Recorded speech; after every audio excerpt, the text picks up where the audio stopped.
But that doesn't eliminate the facial sex classification or provide a reason for this court to turn its back on 50 years of precedent saying if you classify based on sex, you have to justify that. And it's interesting to me that you mentioned precedent, because some of these questions about sort of who decides and the concerns and legislative prerogatives, et cetera, sound very familiar to me. They sound in the same kinds of arguments that were made back in the day, 50s, 60s, with respect to racial classifications and inconsistencies. I'm thinking in particular about Loving, and I'm wondering whether you've thought about the parallels, because I see one, as to how this statute operates and how the anti-miscegenation statutes in Virginia operated.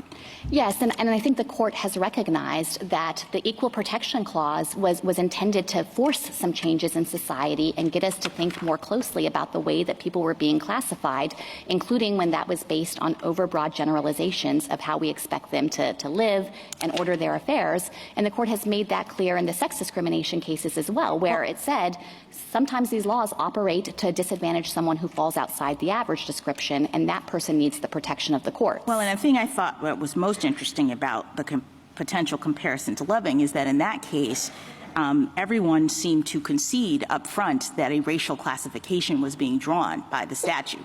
That was sort of like the starting point. The question was whether it was discriminatory because it applied to both races and it wasn't, necessarily invidious or whatever. But, as I read the statute here, the case here, the court starts off by saying that Virginia is now one of 16 states which prohibit and punish marriages on the basis of racial classifications. And when you look at the structure of that law, it looks in terms of, you can't do something that is inconsistent with your own characteristics. It's sort of the same thing. So it's interesting to me that we now have this different argument, and I wonder whether Virginia could have gotten away with what they did here by just making a classification argument the way that Tennessee is in this case.